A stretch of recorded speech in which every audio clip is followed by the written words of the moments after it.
तो परम लाइट, परम प्रकाश की है। जो इसे जागृत करता है, जो आत्मा का आत्मज्ञान प्राप्त कर लेता है, आत्मज्ञान प्राप्त करने के बाद ही ब्रह्म ज्ञान हो सकता है, परमात्मा की प्राप्ति हो सकती है। परमात्मा का दिव्य अनुराग, दिव्य प्रेम, दिव्य आशीर्वाद तभी मिलेगा जब पहले आपको आत्मज्ञान मिले। ज्ञान की प्राप्ति जिस धर्म से हो सके ऐसे श्रेष्ठ धर्म का आचरण करना चाहिए तथा अपने आश्रम धर्म का सदा पालन करना चाहिए। तप के माध्यम से ज्ञान की उपलब्धि होती है और ज्ञान की प्राप्ति होने पर मन अपने वश में हो जाता है। मन के वशीभूत होने पर आत्म तत्व की प्राप्ति होती है और आत्मा की उपलब्धि से इस संसार सागर से मुक्ति मिल जाती है। आश्रय का अर्थ यहाँ पर जहाँ आश्रय स्थित है, जो चेतना अग्नि में स्थित है वही अग्नि के अनुरूप धर्म का पालन करती है। जो जल में अथवा वायु में है वह उसी के अनुरूप धर्म का पालन करती है। इसी तरह मनुष्य स्व शरीरस्थ चेतना आत्मा को मानव धर्म का तथा उसके अंतर्गत देश काल पात्र के अनुरूप धर्म का पालन करना चाहिए। इसी धर्म पालन रूप तप से कर्म शुद्धि द्वारा मोक्ष का अधिकार बनता है। ठीक है। अब जो लोगों का आत्मा पे विश्वास ही नहीं है उनके लिए कौन सा सागर उनको मिलेगा वो उनको पता नहीं है। कि जो मनुष्य जिस तत्व की दुनिया में आया है वहाँ के जो रूल्स एंड रेगुलेशन है उसको फॉलो करते करते 5 तत्व की दुनिया में रहते रहते चेतन आत्मा को जागृत करके चेतना को जागृत करके आत्मा स्वरूप को धारण करके वो इस धर्म का पालन करे तो मोक्ष का अधिकारी बन जाता है। बेहद की परम शांति सोचो बोलो। परम शांति ఆత్మ జ్ఞానం తర్వాతే బ్రహ్మ జ్ఞానం లభిస్తుంది అని చెప్తున్నటువంటి అనంత్ భాయ్ వీడియో క్లిప్పింగ్ మీరు ఇప్పటి వరకు విన్నారు. దీనికి తెలుగు అనువాదం. మనము ఆత్మ పరం లైట్ స్వరూపులము, పరం ప్రకాశం యొక్క ఆత్మలం. ఎవరైతే ఈ యొక్క పరం ప్రకాశాన్ని జాగృతం చేసుకుంటారో వారికి తప్పకుండా ఆత్మజ్ఞానం ప్రాప్తిస్తుంది. ఆత్మజ్ఞానం ప్రాప్తించిన తరువాతే బ్రహ్మ జ్ఞానం ప్రాప్తిస్తుంది. పరమాత్మ ప్రాప్తి లభిస్తుంది. పరమాత్మ యొక్క దివ్య అనురాగం, దివ్య ప్రేమ, దివ్య ఆశీర్వాదం ముందుగా ఈ ఆత్మ జ్ఞానం లభించిన తర్వాతే లభిస్తాయి. ఏ ధర్మాన్ని ఆచరించేటువంటి ఆత్మలకైనా వారికి జ్ఞాన ప్రాప్తి లభిస్తూ ఉంటుందో వారు అలాంటి శ్రేష్టమైన ధర్మాన్ని ఆచరించాలి. అంటే ఏ ధర్మమైనా మంచి జ్ఞానం ఇస్తూనే ఉంటుంది.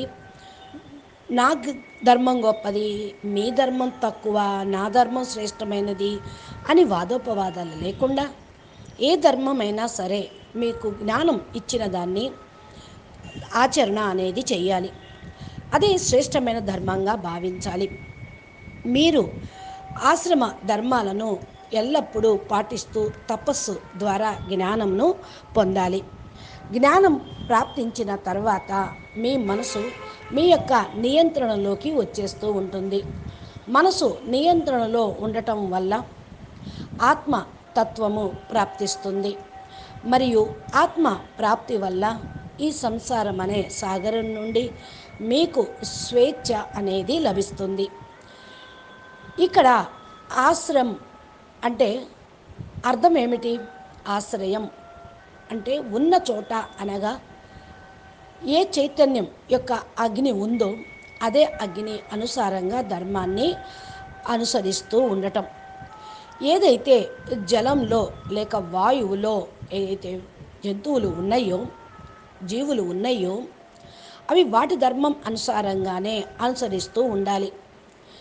అదేవిధంగా మనిషి శరీరాన్ని ధరించినటువంటి ఆత్మ చైతన్యం అయ్యి మానవ ధర్మాన్ని కట్టుబడి దేశము, కాలము, కర్తవ్యము, పాత్ర అనుసారంగా ధర్మపాలన చేయాలి.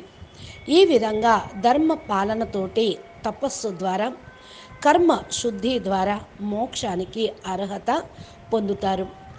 ఆత్మ పైన విశ్వాసం లేని వారికి ఎలాంటి సాగరం వారికి లభిస్తుందో అది వారికి తెలియదు. ఎలాంటి ప్రాప్తి లభిస్తుందో వాళ్ళు తెలుసుకోలేరు. మనిషి ఏ తత్వం యొక్క ప్రపంచంలో నుండి వచ్చాడో వెళ్తాడో అక్కడ రూల్స్ అండ్ రెగ్యులేషన్స్ అనగా నియమాలు నిబంధనలు ప్రకారం వాటిని అక్కడ కూడా ఫాలో చేస్తూనే ఉండాలి. మనము ఇప్పుడు ప్రస్తుతం పంచతత్వాల ప్రపంచంలో ఉంటూ చైతన్యమైన ఆత్మను జాగృతం చేసుకొని ఆత్మ స్వరూపాన్ని ధారణ చేసి ఆత్మ ధర్మాలను ఆచరిస్తూ మోక్షాన్ని అనుభవం పొందాలి. అయితే మోక్షము అంటే జన్మరాహిత్యం అని అంటూ ఉంటారు. ఆత్మ జీవన్ముక్తిని పొందాలి అంటే జీవన్ముక్తి అంటే ఏంటో మనము తెలుసుకుందాం. ఆత్మజ్ఞానం తరువాత బ్రహ్మజ్ఞానం లభిస్తుంది. తర్వాత ముక్తి మోక్షము లభిస్తుంది అని విన్నారు కదా. ఇక్కడ జీవన్ముక్తి గురించి చిన్న టాపిక్ తెలుసుకుందాము. అసలు జీవన్ముక్తి అని దేన్ని అంటారు?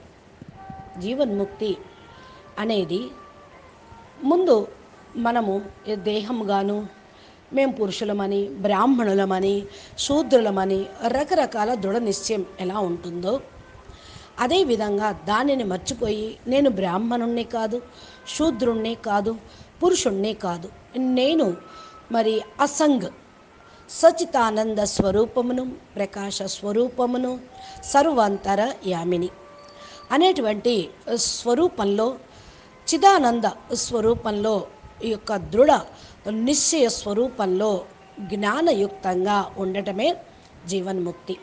జీవన్ముక్తి అంటే జీవితం నుండి విముక్తి.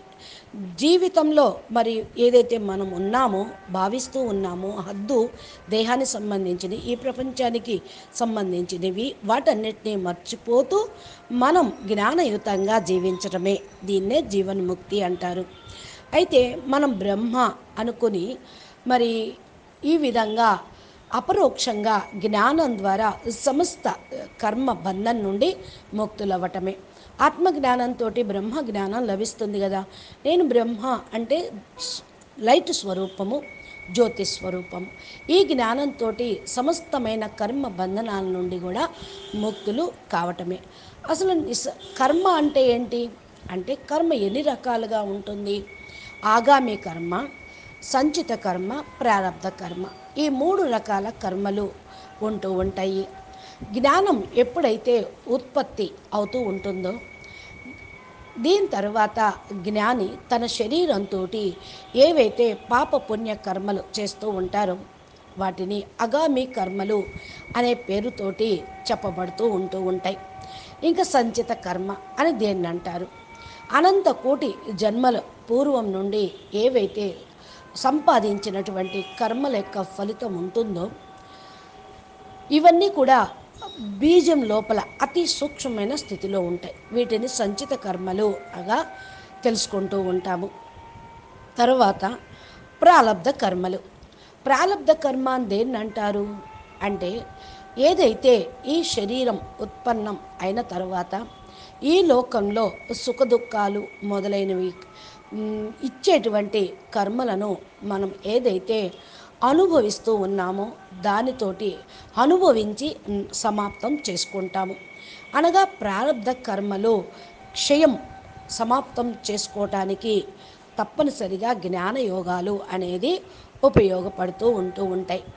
ఇకపోతే సంచిత కర్మలు. మనము బ్రహ్మస్వరూపము, బ్రహ్మ జ్ఞానం పొందిన వాళ్ళం.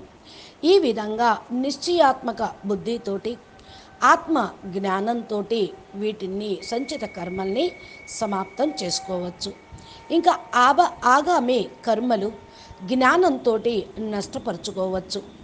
ఆగామి కర్మలతో పాటు కమల పుష్పం పైన ఏదైతే పుప్పిడి రేణువులు నీటి మీద నీటి పళ్ళ అంటారు కదా, తామర పువ్వు మీద నీటి బొట్టులాగా అని అలాగా ఉంటూ ఈ యొక్క కమల పుష్పము బురద గుంటలో ఉంటుంది. కింద దాని యొక్క వంశావళి, వేళ్ళు, కొమ్మలు అవన్నీ కూడా ఒక జాలంలాగా ఉంటుంది. అయినప్పటికీ అది వికసించి పువ్వు పైకి కమల పుష్పంలాగా ఉంటుంది. అందుకని ప్రతి ఒక్కదాన్ని కూడా కమల పుష్ప సమానం, కమల పుష్పంతో పోలుస్తూ ఉంటూ ఉంటారు. మనము కూడా జ్ఞాని ఆత్మలం, అనగా ఆత్మ జ్ఞానం లభించడంతో బ్రహ్మ జ్ఞానం లభించినప్పుడు ఇలాగ మనం అతీతంగా ఉండగలుగుతాం. సంసారం అనే సాగరంలో ఉంటూ కూడా సమస్తమైన కర్మ బంధనాల నుంచి విముక్తులుగా న్యారా ప్యారాగా అతీతంగా ఉంటూ ఉంటాం. జ్ఞానికి ఎవరితోటి ఏ యొక్క బంధన అనేది ఉండదు. ఇకపోతే ఇవే కాకుండా ఎవరైతే జ్ఞానవంతులుగా స్తుతి అంటే జ్ఞానం పొంది పరమాత్మని స్మృతి చేస్తూ, మరి సేవ చేస్తూ, ఈశ్వరీయ సేవ చేస్తూ, జ్ఞాన సేవ చేస్తూ, ఆచరిస్తూ ఉంటూ ఉంటారు. పరమాత్మ జ్ఞానదాత పైన విశ్వాసంతో నమ్మకంగా ఉంటూ పురుషార్థం చేస్తూ ఉంటారు.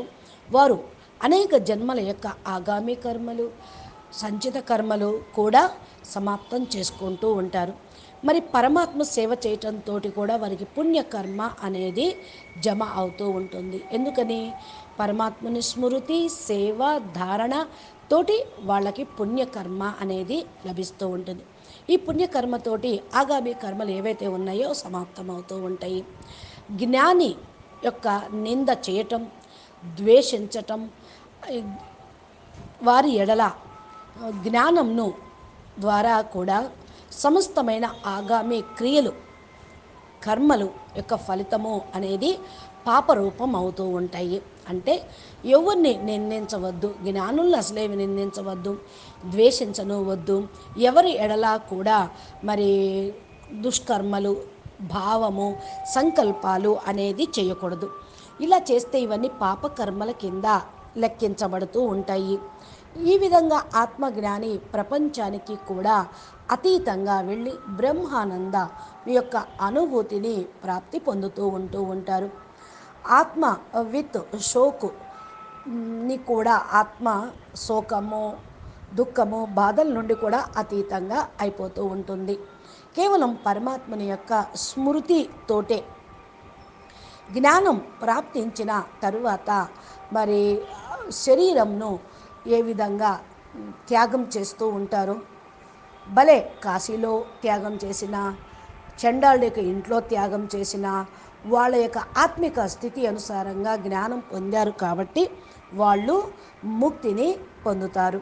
ఈ విధంగా మరి ఏ సంశయమో లేకుండా పరమాత్మని స్మృతి చేస్తూ ఉంటే ముక్తి, జీవన్ముక్తి అనేది లభిస్తూ ఉంటుంది అని శంకరాచార్యుడి యొక్క తత్వ బోధ ద్వారా కూడా మనకు మంచి విషయాలు తెలుస్తూ ఉంటాయి. కాబట్టి బాపూజీ చెప్పేటువంటి బేహద్దు జ్ఞానం, బేహద్దు ప్రాప్తిని ఇచ్చేది, ముక్తి, జీవన్ముక్తి ఇవ్వటానికి బేహద్దు పిల్లల్ని నిమిత్తం చేశారు. కాబట్టి ఆత్మలు కొంతమంది ముక్తి అయిపోతారు, కొంతమంది జీవన్ముక్తి అవుతారు. ఈ యొక్క విషయం బాపూజీ చాలా వీడియోల్లో చెప్పడం జరిగింది. మీరు దీనికి సంబంధించిన జ్ఞాన వీడియోలు మీరు పొందాలి అంటే బాపూజీ దశరథ్ భాయ్ పటేల్ తెలుగు ఛానల్లో మరి ఉన్నటువంటి వాటిని ఓపెన్ చేయండి. రోజు బాపూజీ అప్లోడ్ చేసేటువంటి వీడియోలను మీరు నోటిఫికేషన్ రూపంలో పొందాలి అంటే బాపూజీ దశరథ్ భాయ్ పటేల్ తెలుగు ఛానల్ని సబ్స్క్రైబ్ చేయండి. గంట సింబల్ని ప్రెస్ చేసి ఆల్ అనే ఆప్షన్ ప్రెస్ చేస్తే బాపూజీ పెట్టే ప్రతి ఒక్క వీడియో మీ మొబైల్కి వస్తూ ఉంటుంది. మీరు ఇటువంటి జ్ఞాన మార్గంలో నడుస్తూ చక్కటి జీవితాన్ని తయారు చేసుకుంటారని ఆశిస్తూ పరం శాంతి చెప్తూ ఉన్నాము. పరం శాంతి. ధన్యవాదాలు. नमस्ते। बेहद के बेहद परम परम परम महाशांति है, महाशांति है, महाशांति है। नमस्ते। आत्म